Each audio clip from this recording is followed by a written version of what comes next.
subscribe now and press the bell icon. Never miss an update. Hello, in this video, we will discuss the summary of the play Murder in the Cathedral written by T.S. Eliot. First of all, let's have a brief introduction to the play. Murder in the Cathedral is a historical play written by T.S. Eliot and was first performed in 1935. It is a two-act play with an interlude between them. The play refers to the murder of Thomas Becket, Archbishop of Canterbury, who was assassinated on 29th of December 1170. Summary of Part 1. The first scene is set in the Archbishop's Hall in the Cathedral of Canterbury. The play opens when a group of poor women express their fear of some impending doom and are conscious of the approach of some danger.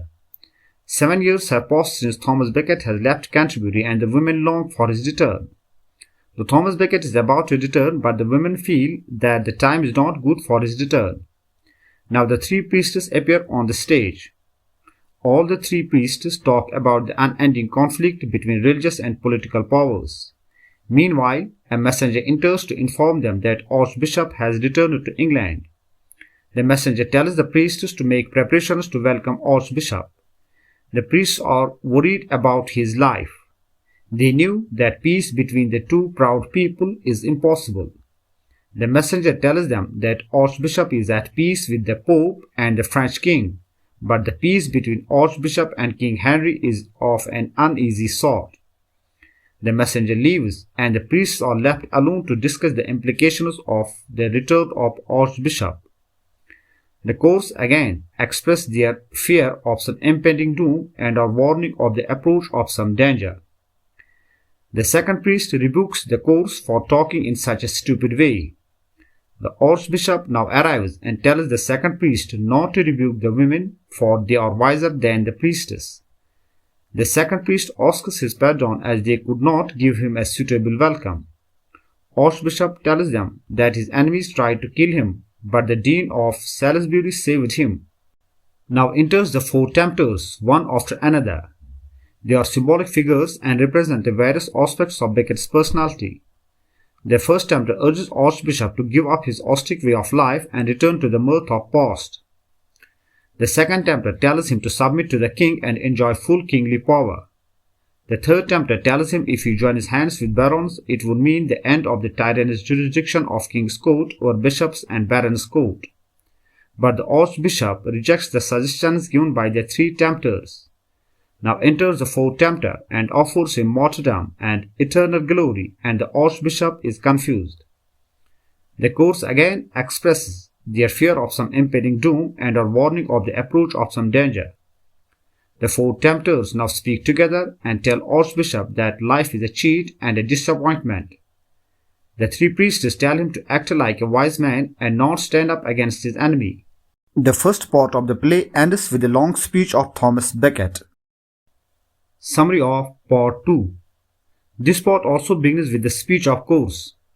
The three priests enter one by one. The first priest enters with the flag of Saint Stephen, first martyr after Christ. This suggests that Archbishop soon be a martyr. The second priest enters with the flag of Saint John, who was martyred on December 27.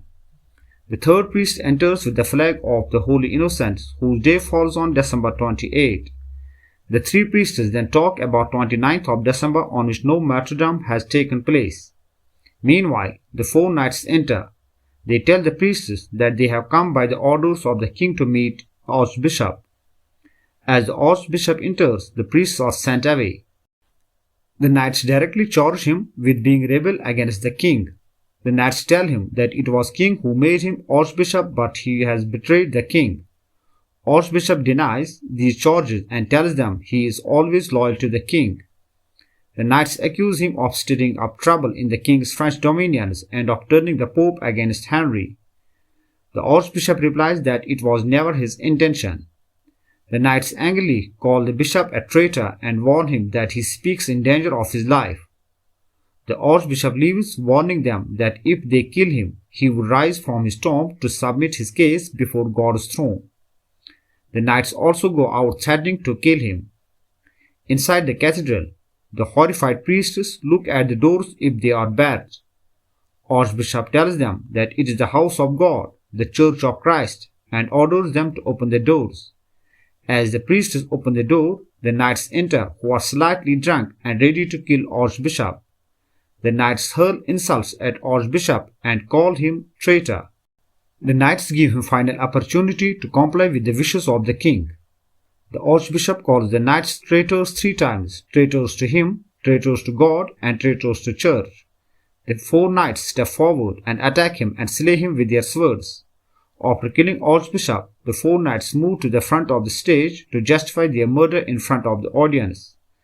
The first knight appeals to the sense of humor of the audience and asks them to hear both sides of the case.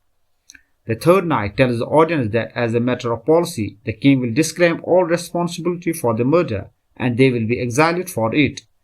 As the knights depart, the priests mourn the death of their bishop. The first priest mourns that they and the church are now without any support and guidance. The third priest expresses full faith in the strength of the church. The play ends with the chorus who praise God for his glory.